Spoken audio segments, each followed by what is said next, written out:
companys, Llibre del segle té avui una immensa satisfacció de presentar Lluís Maria Xirinacs amb un títol que frapa, canta veritats, suggereix veritats, és el nom, La traïció dels líders,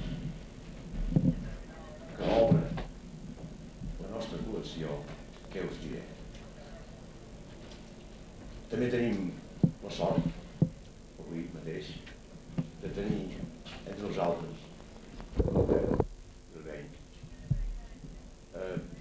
home de ploma i combatent d'això que en diem les arts literàries, filosòfiques, les arts de l'enraonar, per convèncer, per ajudar a canviar les coses, que participa, se sap, per moltes raons, pel que fa, pel que diu, pel seu entorn, pel que el volta, que fa companyia en aquesta tasca de sempre, de vigilant i combatent per la pau, de Lluís Maria i tants altres, i tants com som aquí. Prou, ja plego. Norbert prendrà la paraula per decidir prendre després de Lluís Maria. Bona tarda. Què és això? Potser el teu llibre, no pot ser? L'altaveu deu estar alguna emissora. Passa'm, aquest se sent bé, almenys. Amb aquest hi podem comptar. O canvia.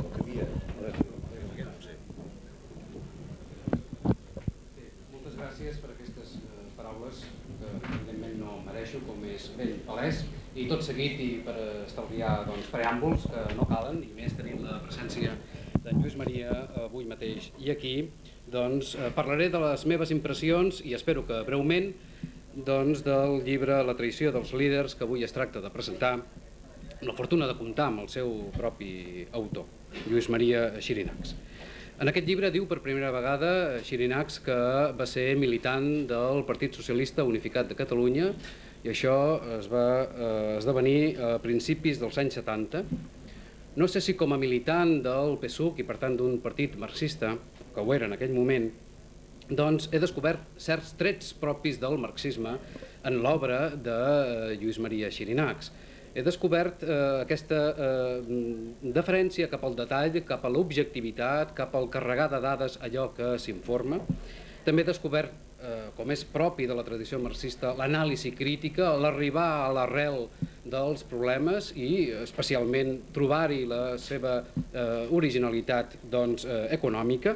I també, com crec que és propi de la tradició marxista, he descobert, tot i que probablement no és un marxista, Xirinacs, he descobert la visió històrica, que és també característica d'aquest corrent del pensament i de la política del marxisme, la visió històrica que es troba en aquest llibre, que de vegades fa fins i tot d'adoptar, crec, un cert profetisme per part del seu autor. Tres característiques, per tant: documentació, anàlisi crítica, visió històrica, de vegades profètica, que penso que he trobat en aquest llibre de Xirinacs. Aquesta obra s'articula en tres nivells, en tres pisos, per dir-ho així, i el primer, potser el més aparent, és el de la crònica d'un temps i d'un país, és a dir, d'uns anys, els anys del que podem qualificar el tardofranquisme, el final del franquisme, i d'un país, aquest país és Catalunya, però en el context de l'estat espanyol. No sé si continuar amb aquestes condicions, perquè sembla que se sent una emissora o una... canviaré. No té res a veure. No té res a veure? Són els altaveus de la casa que capten... Continuem. Bé, crònica, per tant, d'un temps, d'un país, la d'aquest llibre. L'altre nivell és el de ser un diari personal de l'autor, no solament una crònica. I, finalment, trobem un altre estrat, que és el de constituir l'exposició dels principis, de les idees bàsiques que han fonamentat i fonamenten, potser encara, l'actuació d'aquest personatge. Per tant, té un nivell d'ideari, d'exposició de les idees i dels principis d'aquest autor. Tots tres nivells donen el llibre La traïció dels líders, que ens recorda, pel seu títol mateix, l'obra d'un important assagista de mitjan segle, Julian Van Da, un assagista belga que va escriure una obra titulada precisament La traïció dels intel·lectuals i que ens recorda també, ni que sigui pel títol i, diguem-ne, per l'orientació global, una altra obra més recent d'un autor francès, un pensador i assagista, diguem-ne, també combatent, Alain Finkielkraut, que ha escrit, com saben, el llibre La derrota del pensament. Bé, el llibre de Xirinacs, per començar, s'afegeix a les cròniques de la transició que segueixen donant-se en aquest principi dels anys 90. Recordem la crònica de Gregorio Morán, també altres autors com últimament Ortínez o fins i tot López Redó, però aquesta obra, no cal dir-ho, té un segell especial. És l'obra d'un personatge molt més carismàtic que els anteriors i molt més protagonista de la transició que segurament els que acabo d'esmentar. És l'obra d'un autor comparable per la seva celebritat i pel seu valor de testimoni i de participació a un Comín, a un Camacho, a un Pare Llanos, per exemple, i entre d'altres que podríem esmentar que són insubstituïbles en la història d'aquest país durant un temps determinat. En primer lloc, he dit que és això, la crònica d'un temps i d'un país, és la crònica de Catalunya en el context espanyol entre l'any 71, és a dir, l'endemà del procés de Burgos, l'any en què comença la primera trobada plenària o sessió de l'Assemblea de Catalunya i acaba el 76 quan, com saben, es dona la ruptura pactada, es proclama el primer govern Suárez, però a la vegada, paral·lelament, i en conflicte amb això, és l'any també, el 76, amb què acaba Xirinacs la seva obra, del Manifest per la Ruptura que signa l'Assemblea de Catalunya, a la qual l'Assemblea Xirinacs, com saben també, hi pertanyia com a membre del grup dels no alineats, i és també l'any de les cèlebres manifestacions del mes de febrer als carrers de Barcelona en favor de l'amnistia. Bé, són 5 anys, per tant, de final del franquisme, que el mateix autor promet que seran continuats en la propera obra, en el proper llibre, dedicats als anys posteriors, és a dir, als primers anys de l'anomenada democràcia. D'aquesta democràcia, Xirinacs en parla amb els termes de vegades com, ja s'anticipa en aquest llibre el que seran els anys actuals, en parla amb termes com oligarquia, com falsa democràcia i fins i tot diu que hi ha un terrorisme d'estat.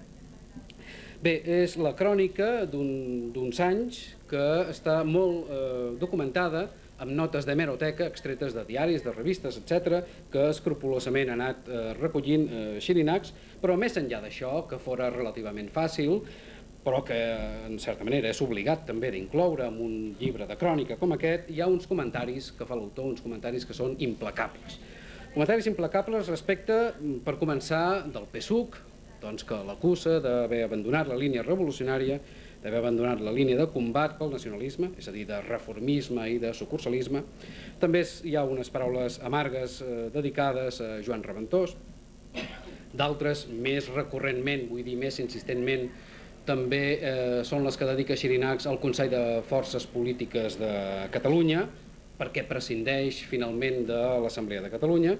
Alhora Xirinacs ens parla de Josep Benet, ens el pinta com un personatge en determinades actuacions amb una certa ambigüitat i que finalment tracta de buscar amb el personatge d'altra banda de Tarradellas un boc expiatori per determinades limitacions de la transició, especialment a Catalunya. Del mateix Tarradellas en parla, crec que en parla en termes positius moltes vegades, en tant que president de la Generalitat, que havia de dur a terme una tasca, diguem-ne, unitària i institucional, però també hi deixa estendre damunt del personatge Tarradellas l'ombra. Ell cita altres cites que hauria tingut unes, sembla, hipotèticament, connexions amb la CIA estatunidenca. Fins i tot... És que no té res a veure això i això. És de la casa, és una cosa que va sola. És com una mena de bombardeig aquí. Però no hi ha remei, no hi ha ningú de la casa.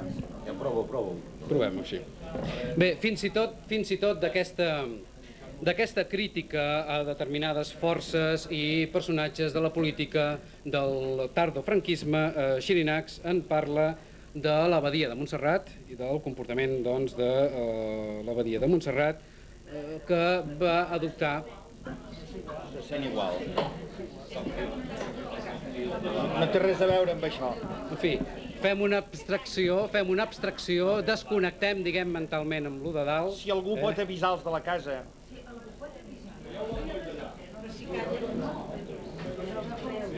Sí. Conrad, desendolleu, potser, desendolleu. Bé, continuo i esperem doncs, que algú altre amicalment miri de posar-hi remei.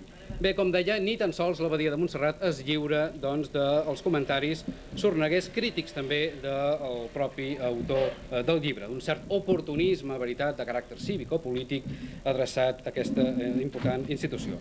Per tot plegat, parla Xirinacs amb aquesta gruixuda paraula, traïció d'aquests personatges, d'aquestes forces, en aquell moment i en aquest país, tot i que li costa, diu, d'esmentar, d'utilitzar aquesta paraula, d'utilitzar, perquè certament és molt dura, la paraula traïció. Traïció a què? Traïció, jo he entès, bàsicament a l'Assemblea de Catalunya i al seu ideari bàsic. És a dir, traïció, en últim terme, a allò que representava aquell essencialment organisme unitari que era l'Assemblea de Catalunya, és a dir, traïció al poble de Catalunya, el qual fora representat per l'Assemblea, com vostès saben.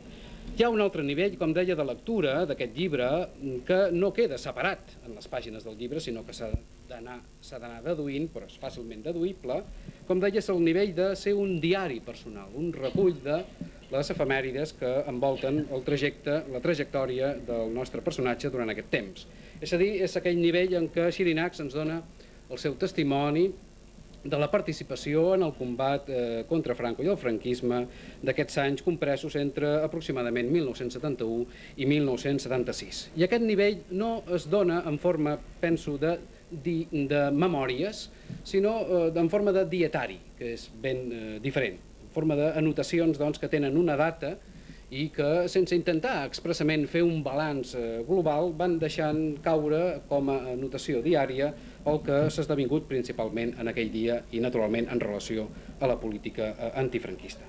El principi rector, allò que governa, que guia aquest nivell de diari personal, que és el llibre La traïció dels líders, és doncs, l'informar de l'Assemblea de Catalunya, de les seves activitats i de la relació de l'autor amb aquesta entitat, especialment en relació als principis que defensava l'Assemblea, coneguda trilogia de llibertat, amnistia, estatut d'autonomia i també l'altre punt que esmenta diverses vegades Xirinacs de la coordinació de la lluita a Catalunya contra el franquisme amb la resta de forces polítiques de l'estat espanyol, una visió que no oblida aquest autor. Bé, per tant, recull aquesta dimensió d'aquest llibre, l'actuació de Xirinacs, al costat de la seva actuació també la contrapartida pel que fa a la repressió que va mereixer malauradament aquesta actuació, és a dir, la contrapartida de les detencions que sofria, dels internaments a la presó, de la tortura, fins i tot hi ha un relat dur de la seva tortura quan ja havia mort Franco l'any 76, que ocupa diverses pàgines del llibre i que, segons com, ens fa pensar en altres testimonis durs de la tortura. Per exemple, m'ha fet pensar en les pàgines de George Orwell o de vegades també en les pàgines de Franz Kafka, el relat que ens dona Xirinacs de la seva tortura l'any 76, justament quan ja havia mort el dictador. Però especialment ens informa de les formes de lluita que adopta Xirinacs en aquesta època. Unes noves formes de lluita. Una lluita que començava, per exemple, per tornar el carnet d'identitat a les autoritats amb senyal de disconformitat amb el règim que representava aquell carnet, simbòlicament, que continuava, per exemple, incomunicant-se amb aquells que l'interrogaven, incomunicant-se amb tot qualsevol representant de l'estat espanyol franquista i postfranquista en aquell moment, que continua també per l'ús exclusiu del català en els diversos interrogatoris o detencions. També reflecteix la seva activitat com a vaguista de la fam, com a vaguista de la set, fins i tot, com a captaire de la pau, l'any 75, com a passejant o diríem, guardià a peu dret, caminant per la voravia davant de la presó model, com molts recordaran, durant 2 anys, no gens menys, durant el 75 i el 76, i finalment com a caminant, com a marxaire, que fa marxa, veritat, en testimoni en favor de la pau l'any 1976. Per tot plegat, aquest nivell de diari personal ens informa d'aquesta activitat, el que podem dir que ha estat un apòstol i practicant d'una forma nova d'actuació política en el nostre país, que és l'acció no violenta.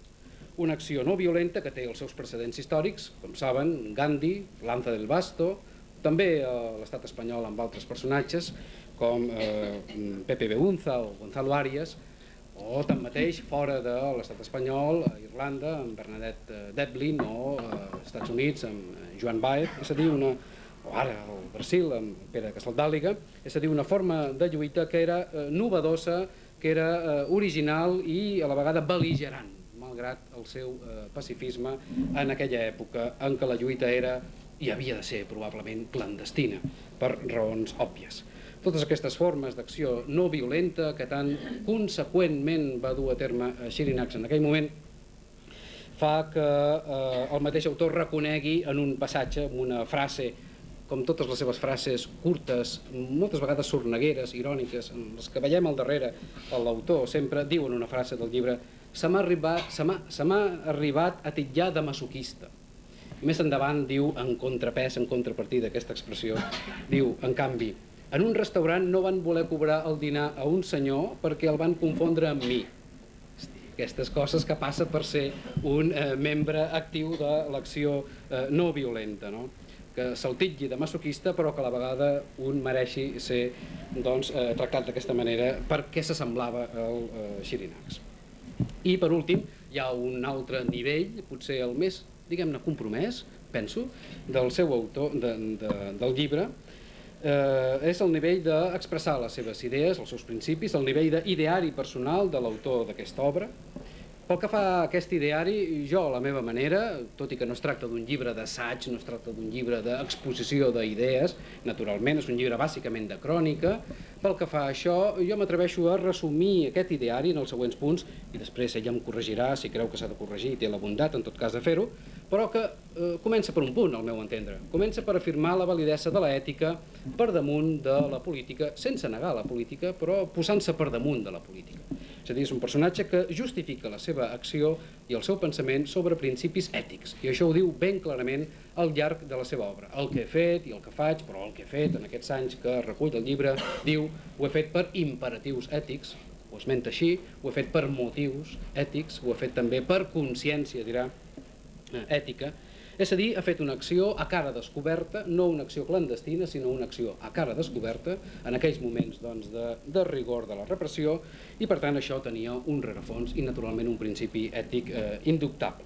Aquesta acció a cara descoberta, no clandestina, tampoc no expressament inclosa dins d'una força organitzada políticament, és una acció que en el seu cas és no violenta, és una acció no violenta, emmarcada dins d'aquest comportament que coneixem en la tradició de la lluita per les llibertats i pels drets civils i humans en general, en la tradició, dic, de la desobediència civil. És a dir, l'acció no violenta que sintetitza, que expressa, de fet, l'ideari ètic per damunt de polític, penso, de Xirinacs, doncs està emmarcada amb aquest comportament, amb aquesta tradició, d'altra banda, dels corrents més liberals i més inconformistes d'Occident, que és el corrent de la desobediència civil, que d'altra banda crec que no té massa arrelament, malgrat figures com la seva, en aquest país, el corrent de la desobediència civil. Ser ètic, diu Xirinacs en el llibre, és ser del poble, i ser del poble demana ser ètic també. Es refereix al poble en termes sempre elogiosos, Xirinacs. El poble en parla, com sempre, d'una força orgànica i vital, el cito, una força orgànica i vital, parla també de l'exuberància popular, és a dir, posa en contrast el que és la vida de la política, amb els seus punts positius i negatius, i el que és, d'altra banda, la vida del poble, allò que el fa ser ètic, de vegades en contra de l'anomenada política, i, per tant, que el posa també sempre en guàrdia respecte de l'elitisme i de les intrigues pròpies, sovint, de la política. És a dir, ser ètic és ser del poble és ser ètic, i això és posar-se de costat d'una acció que menysprea l'elitisme i les intrigues com a instrument vàlid de la política. hi ha aquesta confrontació de fons en el seu ideari, m'ha semblat veure sempre en Xirinacs. Aquesta confrontació, jo no sé si és dualista, però entre, per una banda, el poble i la seva exuberància, la seva força orgànica, i d'altra banda, els líders. La confrontació, per tant, que en correspondència amb això, s'expressa també entre la dialèctica o la pugna entre els militants i la cúspide, un altre dualisme, una altra dualitat afegida a l'anterior. I per últim, que es recull, aboca capa, finalment, la confrontació que va travessant, crec, com un fil conductor en tota aquesta obra, entre, per una banda, l'Assemblea de Catalunya, com a organisme unitari, és a dir, com a símbol i reflex del poble, i per altra banda els polítics de partit. És a dir, si hi ha una confrontació que fa parlar de la traïció dels líders entre Assemblea de Catalunya i polítics de partit, finalment amb la constitució del Consell de Forces Polítiques, és perquè abans en l'ideari, i espero no equivocar-me, o almenys no equivocar-me massa, de Xirinacs ens posa la seva ferma creença en el poble per damunt dels líders, dels polítics i les seves intrigues. És a dir, l'Assemblea de Catalunya, finalment l'any 76, rep el cop de l'abandonament de bona part dels seus membres impulsors, que opten finalment per la Junta Democràtica a nivell de l'estat espanyol, pel Consell de Forces Polítiques a nivell català i finalment per una Generalitat, naturalment, que ha de fer cas omís de l'Assemblea de Catalunya. A partir d'ara ja el llibre s'atura i ens promet l'autor la seva segona part. És a dir, hi ha un ideari globalista de pensar Catalunya, els països, com una totalitat de poble que justifica la fidelitat al poble per damunt de la fidelitat a una força política concreta o una lluita, diguem-ne, política expressable amb sigles i amb consignes. Malgrat tot, l'obra de Xirinacs no ens dona a entendre, almenys crec que no ens dona a entendre, que ell defensi un populisme de fons. Allò que seria defensar també a la vegada una mena políticament de messianisme, de dir, com que lluito pel poble, doncs jo sóc el seu nou Messies, que va a redimir el poble de les seves injustícies o de les seves deficiències. No, jo crec que malgrat aquesta visió globalista de les coses que fa veure el poble per damunt dels líders en Xirinacs, malgrat tot s'ha de descartar que ell políticament sigui un populista o un redentorista del poble. Jo crec que està tot sempre centrat en la lluita personal i en termes individuals. Lluís Maria Xirinacs. És a dir, el compromís és sempre un compromís pel poble, però que adopta la persona, i que adopta la persona individualment, a cara descoberta i jugant-s'hi la pell. Per tant, que hi ha amb aquesta sintonia amb el poble, per damunt d'aquesta sintonia, un testimoni individual. Hi ha un compromís, un testimoniatge que és sempre individual. I aquest testimoniatge entenc jo que ens el revela Xirinacs i sobretot el van revelar els seus propis actes tan compromesos en aquell moment en favor bàsicament d'un principi. El principi de dir la veritat. Jo crec que el llibre de Xirinacs ens fa pensar la relació entre la veritat i la política. Xirinacs és un home que té la virtut, ens ho revela també aquest llibre, de la veracitat, de la lleialtat a la veritat. I aquest és el primer element de la seva ètica, entenc jo, tal com queda reflectit en aquest llibre. El servir per damunt de tot la veritat i, per tant, emmotllar-se aquest comportament, certament potser excepcional en la política, en la vida cívica, que és el comportament dels homes i de les dones veraços, amb signes de veracitat. La veracitat el fa fer, com fa fer a tot aquell que l'ostenta, la veracitat el fa ser un home de coratge, un home valent. Per què? Perquè prèviament s'ha volgut comprometre amb la veritat i ha volgut servir la veracitat. I el fa ser, en últim terme, un home fidel. L'home que diu la veritat, l'home o la dona de la veracitat, és no solament un home que mostra valentia, coratge, el coratge no gens menys de dir la veritat, de comprometre's amb la veritat, és també un home fidel. Qui diu la veritat, qui té la valentia de dir la veritat, és també aquell que és fidel. No ens pot enganyar, no és hipòcrita. Haig de manifestar, per acabar, una certa discrepància amb el contingut, diguem-ne, d'algun aspecte relacionat amb l'ètica i amb la política també d'aquest llibre. La meva discrepància va respecte no del fet de l'acció violenta i de l'acció no violenta i del seu principi que defensa Xirinacs, sinó que aquesta acció no violenta, al final del llibre, va acompanyada, en termes bel·ligerants, potser al meu entendre massa bel·ligerants, d'una comprensió molt oberta, tan oberta que és potser una apologia de la lluita armada. I amb això haig de mostrar la meva disconformitat. Jo crec que des del punt de vista ètic no es pot justificar la lluita armada, es pot admetre políticament, es pot comprendre políticament, es pot consentir humanament, però justificar-la intel·lectualment, èticament, raonar-la, jo crec que això no es pot fer. Hi ha unes pàgines, la 352 i la 353, d'aquesta obra, a propòsit de la caiguda de Soler Sugranyes, en què penso que Xirinacs fa una apologia de la lluita armada, la respecto, aquesta apologia, però jo no l'admeto, o almenys no l'entenc massa bé. Bé, això és bàsicament el que volia dir d'aquesta obra. És una obra que intenta fer memòria del passat, és sempre compromès, és sempre valent de recordar el passat. Tantes vegades oblidem el passat i ens fem reus de la pèrdua de memòria, que el llibre de Xirinacs serveix per despertar-nos d'aquesta pèrdua de memòria, memoritzant el passat, prenent constància del que va ocórrer i transmetent-ho a les noves generacions. Doncs, entre altres coses, Xirinacs ens parla de la transició en termes de la lluita catalana, en termes també de la lluita armada, per exemple a ETA, cosa que no surt en altres cròniques de la transició. El llibre del Gregorio Morán, tot i que considero que és un llibre molt valuós, no ens parla de Catalunya ni ens parla tampoc d'ETA i de la lluita armada. El llibre de Xirinacs sí, i això crec que és un mèrit. Per últim, em sembla que és també molt interessant aquesta obra, i jo m'hi adhereixo, pel testimoni del protagonista que va ser d'aquella època reflectida en el llibre, pel testimoni del propi Xirinacs, que no fa un ajustament de comptes. Qualsevol altre hauria aprofitat per fer un ajustament de comptes, una mena de venjança. Ell no la fa. Jo crec que és un llibre tendre, malgrat tot. És un llibre que se situa en un distanciament que és evident al llarg de totes les seves pàgines. És un llibre que constantment revela una ironia, de vegades sornegueria, per part del seu autor, la frase lacònica, amb una punta d'ironia, el clar i català que despunta, crec jo, sovint en el seu estil. I, per últim, és un llibre valent perquè critica els líders. I crec que en aquest país no és fàcil criticar els líders, perquè és un país de líders. I ho acabem de veure amb les darreres eleccions. S'ha fet un vot de confiança sobretot als líders. I allò que importa és sobretot el líder, més que no pas el projecte ni la memòria.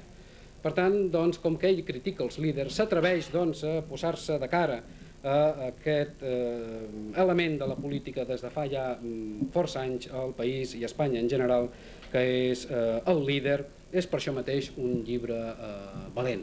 Els líders, últimament, com saben, aquí a Espanya, a Catalunya, ens van prometre la catarsi, que ells farien la catarsi, però no han fet la catarsi l'hem fet a nosaltres després d'haver-nos deixat seduir i transformar per les seves promeses, pels seus sentiments i per la seva manera d'actuar, que ens ha acabat a molts, o els ha acabat a molts seduint.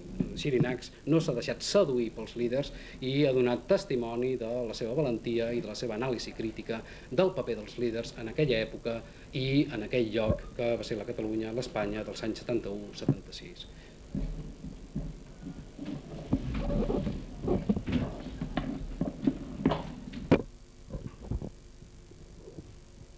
Gràcies a tota aquesta assistència tan nombrosa, tan sacrificada i que pateix tanta calor. Gràcies a l'editorial que ha editat aquest llibre, que no qualsevol editorial l'hagués volgut editar. Té un mèrit especial. Gràcies a en Norbert Virveny, que ha acceptat dir unes paraules després d'haver-se estudiat el llibre, que crec que s'ha esmerçat molt a fons. Un dia me'l vaig trobar per l'escala a la universitat i li vaig demanar que fos totalment imparcial, que necessitem crítics en aquest país. I amb molta delicadesa m'ha donat moltes lloances, però també m'ha dit algunes crítiques. I algunes, quasi com si fossin males tentacions, les he intentat apartar del seu cap, com aquesta temptació de messianisme, oi? Com dient que no, però l'ha deixat dita, i fa molt bé de deixar-la dita, perquè és important. Em sembla que és molt important el perill que hi ha d'això. L'he descartat explícitament. Sí, explícitament. Sí, com una mala tentació, sí. Doncs, i ho agraeixo molt, és a dir, agraeixo tot el to de la teva intervenció i la densitat del que has dit. Bé, jo volia dir unes quantes paraules, algunes també de contestar el que ens ha dit el Bilbeny. Primer volia començar amb una frase llatina famosa que es diu Be victis, ai dels vençuts. Els vençuts mai no tenen raó. I seguint amb la categoria que m'ha atribuït en Norbert Bilbeny, crec que el vençut és el poble. És a dir, jo m'estimo molt el poble i crec que el poble ha estat vençut en aquesta transició. Aquest llibre forma part d'un conjunt de dos. Aquesta és la primera part. Aquesta part només tracta del tema de la clandestinitat o del període en què no hi havia legalitat democràtica. Ell ha dit d'això que en diem democràcia. Tots tenim uns problemes terribles per dir democràcia frontalment, no sé per què serà. Doncs, i després la segona part serà en el període legal, en el període que van haver-hi eleccions i tal, no? Per tant, doncs, el títol en realitat no es consuma sinó fins a la segona part. És a dir, en la primera part, que és titulada La sembra laboriosa, encara la traïció no es veu clara. Només s'apunten indicis. En la segona part espero que es vegi més clara, perquè, com ell ha dit i reconec, és una paraula molt forta, que em dol molt de tenir-la de dir, que s'haurà de justificar molt ben justificada, si no és una farolada indecent dir aquesta paraula. Doncs dic Be victis, dic ai dels vençuts, perquè no sé si altres bandes, suposo que també, però jo conec la meva Catalunya, i a Catalunya, des de molt antic, el poble intenta allò de la, diguem-ne senzillament, llibertat, igualtat i fraternitat. Allò que es va intentar fer la Revolució Francesa i que ja a França mateix va fer fallida amb el Napoleó mateix, que era de les seves pròpies files. Això, a Catalunya, molts anys abans, aquest historiador potser sabrà exactament uns quants, va haver-hi, per exemple, a Barcelona, la revolució del Consell de Cent, oi? Que va treure nobles i eclesiàstics i tal de la direcció de la ciutat i es van instaurar els gremis de treballadors de la ciutat i artesans i comerciants. Això, doncs, Catalunya ho va fer, però molts cents d'anys abans que la Revolució Francesa. I ho ha estat intentant moltes vegades. Per exemple, durant la guerra dels 3 anys, doncs l'any 37 van haver-hi uns fets famosos en els quals, doncs, uns líders van esclafar un moviment molt més de base i molt més popular que hi havia. I jo crec que aquella lluita que va haver-hi entre els líders i el poble va afeblir tant el país que vam ser menjats tots pels galgos i els podencos que venien de la banda d'allà. Doncs bé, aquesta guerra per mi també es va tornar a plantejar i d'una manera molt clara, i en aquell llibre intento que sigui tan clara que quasi podria dir que és modèlica, és paradigmàtica per tot el món. Dubto que en el món hi hagi hagut una resistència tan ben organitzada com l'Assemblea de Catalunya. Jo he conegut i estudiat altres coses, per exemple a Txecoslovàquia, quan va haver-hi tot el moviment aquell de la primavera de Praga, que feien assemblees clandestines vestits d'ATS i de tal, entrant pels hospitals i tal, però de l'envergadura de l'Assemblea de Catalunya no em consta res. I un efecte que demostra, un fruit que demostra com és l'arbre, és que de resultes de l'organicitat del nostre poble, degut a l'Assemblea de Catalunya i totes les assemblees que hi havia al darrere, que jo explico molt bé en el llibre, molt detalladament, bé, no ho sé, doncs vam aconseguir posar al carrer l'11 de setembre de 1977, tema del segon llibre, 1,5 milió de persones, que també és una de les manifestacions més grans de la història de la humanitat. I aquest poder popular no surt perquè sí, no surt improvisat. Bé, actualment, per exemple, en aquests 11 anys de regnat socialista a l'estat espanyol, doncs també els socialistes semblava que els socialistes són socials i per tant estan al costat del poble, i s'ha arribat després d'11 anys a la conclusió de que hi ha un fossar, això ho ha dit l'Obiols abans d'ahir, que hi ha un fossar insalvable entre els polítics i el poble, que s'ha d'omplir. I això està passant a tota Europa, no passa només aquí. És a dir, una altra vegada és una guerra d'aquestes perdudes. I la tenim avui, aquesta guerra perduda. Bé, doncs, jo tracto d'historiar aquesta penúltima guerra perduda. Perduda no definitivament. Molts amics meus aquí formen part d'una assemblea que és una espècie de continuació de l'Assemblea de Catalunya, que recull les mancances dels 4 punts de l'Assemblea de Catalunya que van ser traicionats en els moments decisius i que estan pendents de solució perquè el poble els volia i s'hi havia compromès i havia vessat la sang, la llibertat, la salut, els diners, tot el que vulgueu, oi? Per aquests 4 punts. I des del març passat existeix una assemblea popular que intenta recuperar això. Permeteu-me, doncs, per aclarir tota aquesta temàtica, només llegir un parell de coses. Primer de tot, una definició d'aquesta traïció. Això no és meu, sinó que és del Josep Ferrer. Josep Ferrer i Ferrer, que no sé si ja està aquí, jo l'he invitat, no sé si està aquí, m'agradaria que hi fos. Per mi és la persona que primer a Catalunya ha donat una recensió clara i sense trampes de la transició. En un pròleg llarg de 40 o 80 pàgines, de 80 pàgines, en un llibre del Salvador Casanovas, que és un dels grans homes de l'Assemblea de Catalunya de Granollers.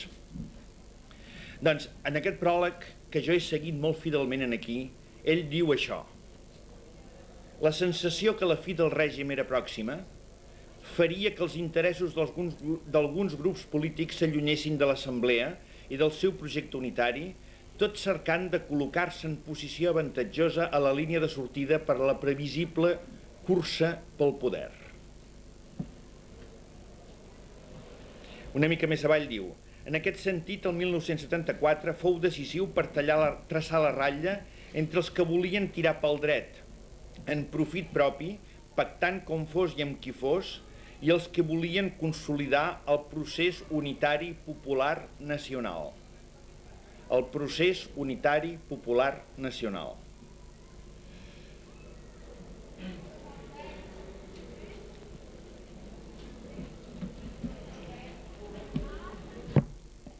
Un altre que ha citat en Norbert Bilbeny, cronista de la transició, en Gregorio Morán, que es dedica a la transició a nivell de l'estat espanyol, es troba que a l'estat espanyol, a diferència de Catalunya, els moviments populars van ser més minsos i més desorganitzats.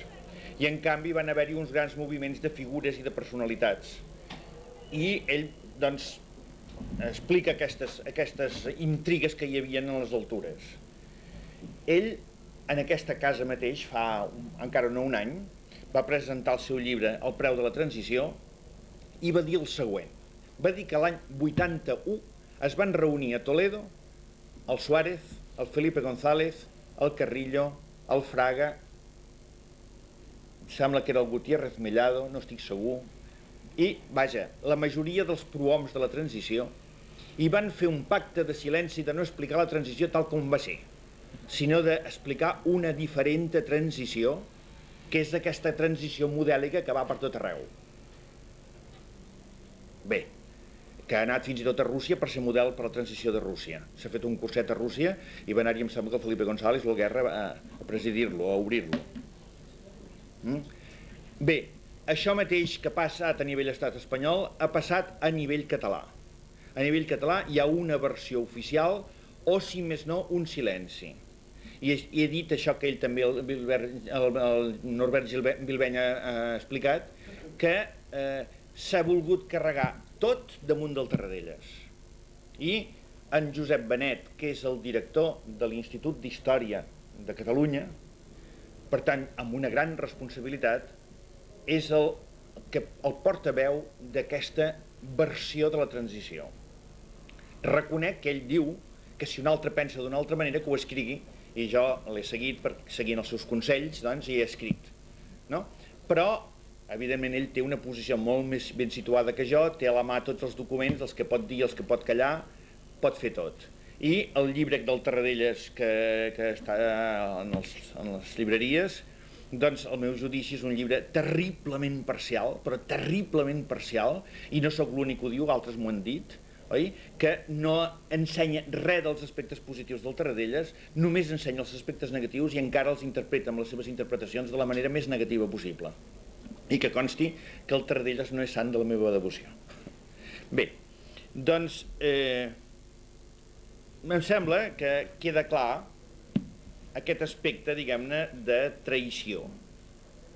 El poble i tots els líders polítics, pràcticament tots els líders polítics importants d'aquell moment, s'havien compromès en 4 punts i aquests 4 punts van ser abandonats. Això es veurà més en el llibre segon. I sobre aquest tema de la categoria poble, també volia llegir només una pàgina.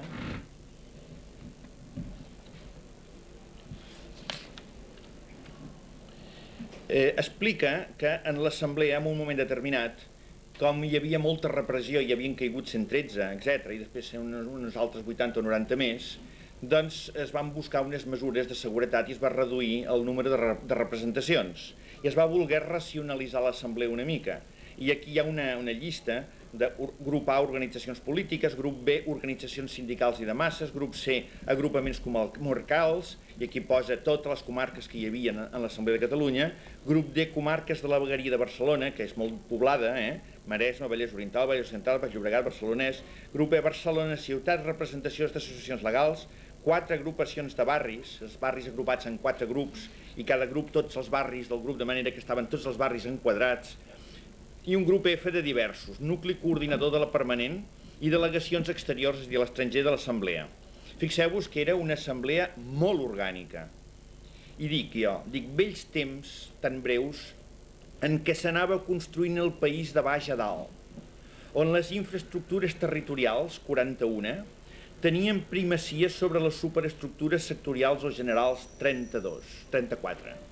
Fixeu-vos que aquí està dit una miqueta el meu pensament, que ell l'ha intentat també enfocar, jo no estic en contra dels líders, no estic en contra de la política, no estic en contra d'aquestes coses de superestructura, gens, al contrari, crec que és la coronació d'un poble, crec que un poble es mereix tenir una bona corona, es mereix tenir uns bons polítics, i beneïts bons polítics. El que no estic d'acord gens, però gens, i és la pràctica comuna, que els polítics no són representants del poble, sinó que són suplantadors del poble, i que en el millor dels casos, governen a favor del poble sense el poble.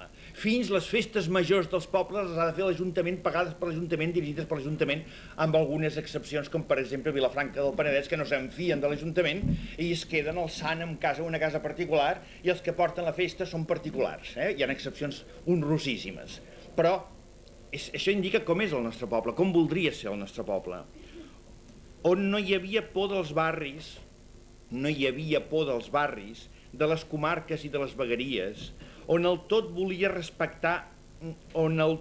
respectar encara cada part, i cada part s'avenia a les exigències conjuntes. Amb els defectes inevitables en una situació d'il·legalitat, es tendia a un model de nació vertebrada democràticament, respectuosa envers el principi de subsidiarietat, allò que pugui fer la instància inferior, que no ho faci la superior. Sembla que això és clar. I això era possible senzillament perllongant el que ja teníem. Jo sempre he dit que els bascos, i ara toquem una altra tecla, que els bascos van aconseguir en la transició molts més que els catalans, no en teniu ni idea, del molt més que han aconseguit, gràcies a que tenien l'ETA. Fixeu-vos que només amb el tema, que és una especialitat meva, el tema de l'amnistia, els bascos van ser amnistiats, tots els que van matar gent. I els catalans que estaven en aquell moment que havien matat gent, encara ara són a la presó o a l'exili perseguits. És a dir, no vam ser amnistiats perquè no vam matar prou gent. I que consti que a mi no m'agrada gens que es mati gent. Perquè suposo, el tema que ha trucat ell, el tema de la lluita armada, no sé si en el llibre queda clar, ell ho ha dit ben clar, que jo sóc no violent, i encara xoca més que un no violent parli bé de la lluita armada. No, realment és una cosa, sembla incongruent. Doncs bé, Jo vull la no violència i jo procuro no barrejar-me mai amb la lluita armada, perquè em sembla que conec una altra mena de lluita que per mi és tan o més eficaç que la lluita armada. Però no he tingut la força que va tenir el Gandhi d'aturar a casa seva tota la lluita armada i convèncer aquells que lluitessin de l'altra manera. Soc un Gandhi fracassat en aquest sentit, i ho sento, però és així. I per tant, si hi ha gent que lluita per l'alliberament del seu país, jo no estic a favor dels que lluiten en la lluita armada contra altres, però estic amb els que lluiten a favor, encara que jo no hi col·labori. I em guardaré molt bé de fer parar una lluita armada d'alliberament si abans no sóc capaç de fer parar una lluita armada de colonialisme, d'opressió i d'ocupació, com la que tenim. I per tant em sembla que és molt clar això. I a més, el Gandhi també pensava així, cosa que els occidentals no violents deixebles del Gandhi li retreien, deien que era poc no violent, que era heterodoxa de la no violència, perquè tenen una idea molt més matisada que nosaltres, oi? És a dir, us posaré un exemple. L'Àngel Colom, per exemple, diu que no vol ser violent, que ell no és no violent. Jo pregunto, si arriba a ser president de la Generalitat, que dissoldrà els Mossos d'Esquadra o no els dissoldrà? Suposo que no. Obrirà les presons o no les obrirà? O està obligat a ser. Si un es presenta de cap d'estat a un país, o és un Gandhi, o ha d'acceptar que la violència és un mal menor que encara no hem sapigut treure'ns del damunt. I si els nostres enemics guarden tots els seus tancs per tenir-nos atrapats, dir que nosaltres no tenim dret, èticament, a no tenir un còctel Molotov, per mi és idealisme pur. Ho sento. Bé, això era la resposta una miqueta a aquest tema que has plantejat. I per acabar, perquè esteu molta gent a peu dret i em feu patir, doncs algun altre tema, és a dir, m'ha encantat la seva descripció del meu ideari. És a dir, estic completament d'acord amb pràcticament tot, alguna coseta que l'he contestada no, però vull dir, qüestió de matís, no? El tema de l'ètica també el podríem dir com política de llarg termini, i la política de curt termini. És a dir, els polítics tenen tendència a buscar coses immediates, però a mi em sembla que un gran polític ha de buscar coses de fons, coses que siguin per les generacions futures, que es vegi a llarg, que no arregli ara una cosa i n'enredi una altra al cap de 4 dies, no? Bé, en aquest sentit, doncs jo accepto també aquesta primacia de l'ètica sobre la política, però també accepto que la política de vegades és urgent, té urgències i ha de passar davant de l'ètica en circumstàncies determinades, no sistemàticament com se sol fer. Ja no sé si haig de dir res més, només dir-vos que aquest llibre l'he fet sobretot pensant que una gran quantitat de gent jove ja no sap res de tot això. El Gregorio Morán deia que, així com se sol dir que nosaltres som fills dels 40 anys del franquisme, ell creia que som fills de la transició. És a dir, ell creia que s'han fet tants disbarats en aquesta transició que tots en patim les conseqüències ara, i que ara es van veient els errors d'aleshores. Ara es veu que teníem d'haver demanat un concert econòmic quan en aquell moment, ja ho explicaré en el segon llibre, no es va voler demanar. I com aquestes podíem anar dient moltes altres coses, no? Doncs l'he escrit pensant sobretot en la gent jove perquè escarmenti una miqueta en el cap dels grans que ens hi hem pelat els dits, oi? Però que, mira, encara hi ha algun aquí per explicar-ho. Bona tarda.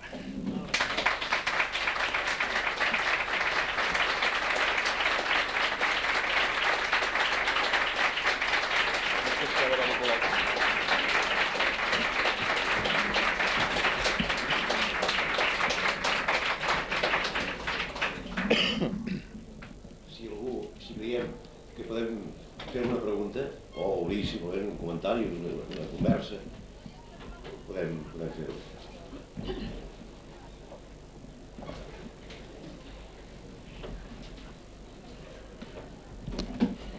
Sí, i us hauríeu d'afanyar perquè està a punt de començar el Barça-Madrid. Algú que vol preguntar? És extrapolític. D'aquest poble del que vostè s'ha expressat tan elogiosos, què n'opina avui després que aquestes últimes votacions, a més de les 2/3 parts, ha votat per polítics claudicants o simplement col·laboracionistes? És una pregunta gruixuda, només puc contestar curtet. Albert Nanos, en un llibre famós prohibit per Franco, que es deia Els grans cementiris sota la lluna, deia que una dels genocidis més grans que es pot fer és desfer un poble, desmuntar-lo i convertir-lo en una massa. Perquè quan un poble és massificat és governable, per exemple, a tall de televisió, a cop de televisió. No? El nostre poble, que estava organitzat, no tot perquè era clandestí, però tenia tots els quadres, i aquí està explicat bastant bé aquest exèrcit que teníem, no? Al ser desmuntat, al ser desorganitzat, aquell desencís famós que hi va haver-hi aleshores, ara es diu desengany, ara l'any 11 de la nova era es diu desengany, llavors es deia desencís, però si fa no fa, és el mateix, no? Doncs aquell desencís, doncs la gent se'n va anar a casa i una de les funcions principals dels líders és mantenir informat el poble de tot, perquè el poble es pugui organitzar com vulgui i pugui decidir, i els líders no siguin líders, sinó que siguin representants, que agafin la tassa de cafè que li dona el poble en forma de coses de barri, coses de municipi, coses de comarca, coses de sector industrial, coses d'universitat, etc, d'educació, que sigui, no? Dels sectors que siguin, i el portin en els parlaments i el portin en els governs. Això s'ha desfet tot, i per tant actualment el poble és terriblement vulnerable i gairebé no és poble.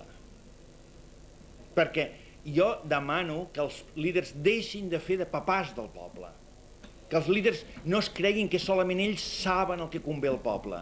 És el poble el que sabria el que li convé si se li permetés organitzar-se i s'ajudés la seva organització, cosa que és incòmoda per les altures, i se li deixés tota la informació i no se li donguessin desinformacions continuades. Em sembla que és la contesta.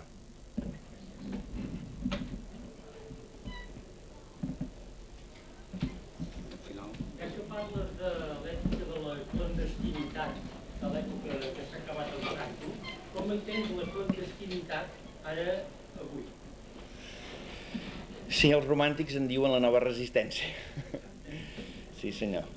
Bé, per de prompte, aleshores, quasi bé dient no, es tenia tot guanyat. És a dir, el diguem no del Raimon famós no va fer època. El Gandhi en diu la no cooperació, que és un altre no, oi? Estava el sistema tan, diguem-ne, desmerescut, tan desqualificat al davant d'Europa i del món, que anar contra aquell sistema era suficient perquè tinguessis tota Europa a favor. Ara això s'ha acabat.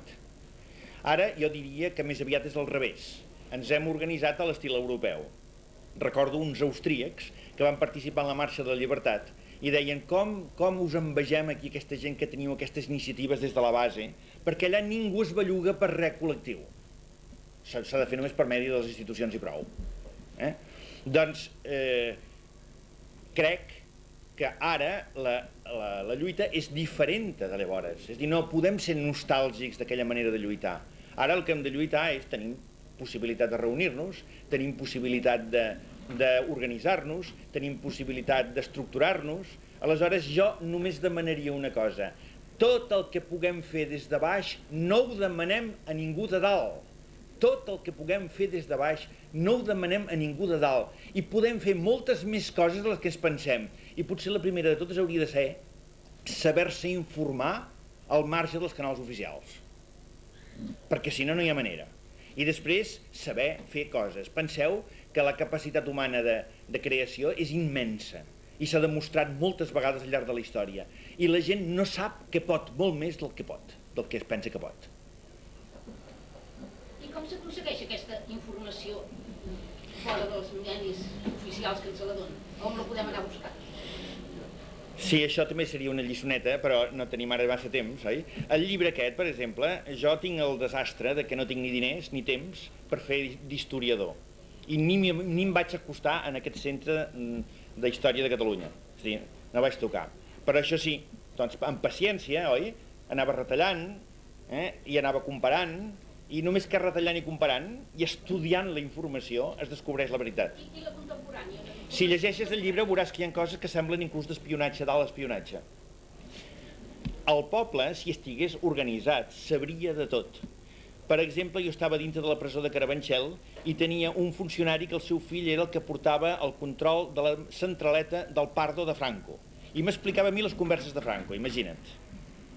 El dia que em van apallissar, com ell ha explicat, el dia anterior em van avisar que una secretària del Ministeri de l'Interior que regentava Fraga havia vist passar per les seves mans un telegrama del Fraga al governador civil de Barcelona dient que a mi m'havien d'atonyinar el dia següent. Jo ho sabia el dia anterior. O sigui que estic informadíssim i no pago diners d'espionatge ni res de tot això. El que passa que s'ha d'estar en contacte amb la gent, en contacte amb el poble, s'ha de poder llegir hem de saber-nos informar. Això és majoria d'edat. Ja passo la majoria.